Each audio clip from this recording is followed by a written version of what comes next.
In this video, I'm going to talk a little bit about course expectations and also navigation for the course. I'll briefly talk about how to navigate within the course, but then also um, how to earn CEUs and collect data for filling out your CEU reflection form. So as we go, first piece is once you're into your course, you'll be up here and hover over courses, and if you click on that, it should have the drop down of the courses that you are enrolled in. You're going to want to click on Digital Assessment Tools. And then we'll take you to a page that looks like this. What I've done is put each one in folders. So you have a folder called First Steps, one called Digital Assessment Tools, and then one called Final Reflection. And I'll walk you through each of these. Over on the left-hand side, updates are if I have kind of like a news feed, so I'll have updates of different things going on in the course. If I need to send you out any information throughout the course, I'll do that here. Grades and attendance we're not going to use. If you want to look at members of the course, you can, but you don't have to. And then materials will bring you back to the main portion of the course. Or if you click on the drop down, it'll have the three pieces. So if you want to navigate this way as well, you can. So let's just click on First Steps and walk through it. First Steps, what I've done is I have a little video introducing myself. And then right now I'm working on the video called Course Expectations and Overview. I'm going to have an overview of assessments. It's going to be a PowerPoint with a few resources for you to read just to get a grounding on what assessment looks like in Owatonna.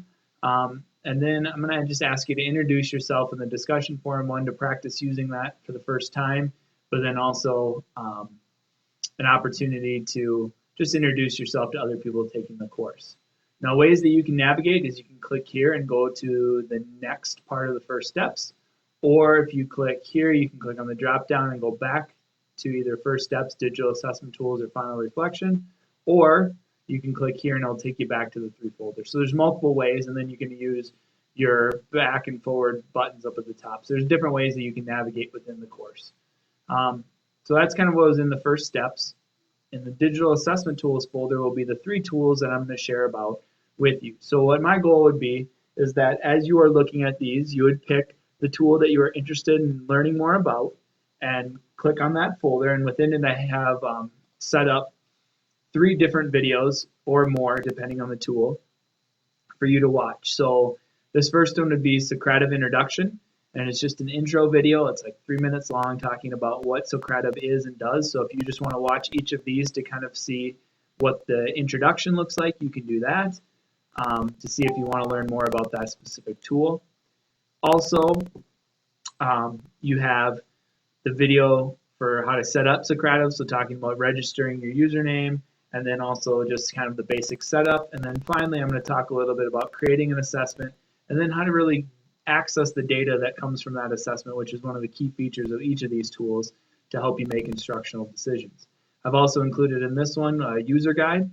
Kind of my goal as you work through this course would be that you would access these videos first and do some of the learning, and then find a way that you can use it in your classroom. And this might be in a small group, it might be with your whole class, it might be just one-on-one with a specific student or two, just to practice using these tools and hopefully highlighting some of the positive functions that are available with it, and hopefully make your life a little bit easier and allow you to access that data quickly and allow you to make those instructional decisions. So when you've finished learning about the tool and you've tried it in your classroom, the last thing that I want you to do is just to click on the discussion portion. Here what I'm asking you to do is write a comment just sharing how you used it, or how you actually used the tool in your classroom. What was the setting? Was it a special ed setting? Was it an art? Was it one-on-one with the student? What were you doing?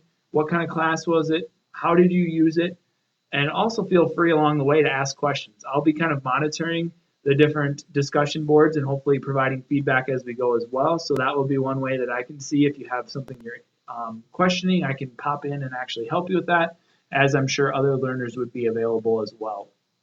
And then details, details, details. It doesn't have to be a super long page, but the more you can share about how you used it in the classroom might give other people ideas as well and how they might be able to use it also. So then if I navigate back, each of the digital assessment tools has a similar setup.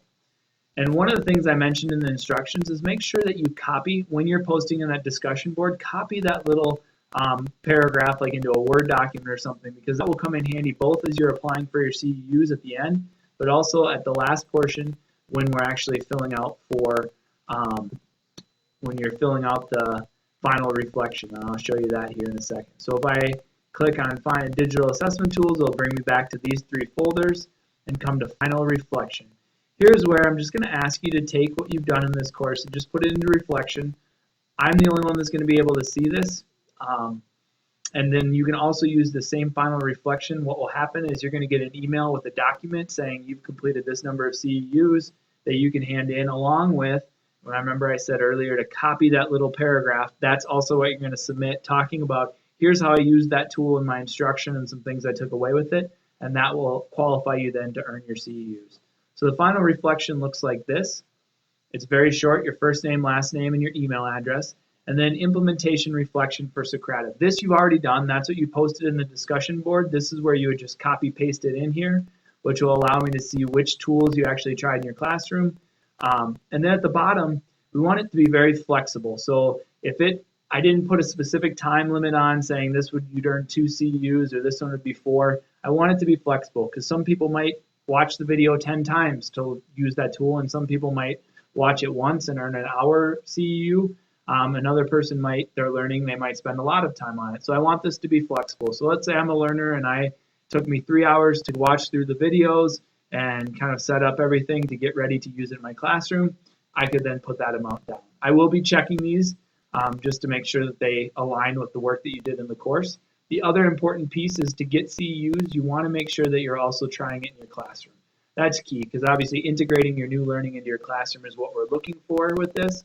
So this is kind of where the part I said, hours if you accompany them with a post about your implementation, meaning that you post it in the discussion board for that specific tool so others can see how you used it in your classroom. And then click Submit.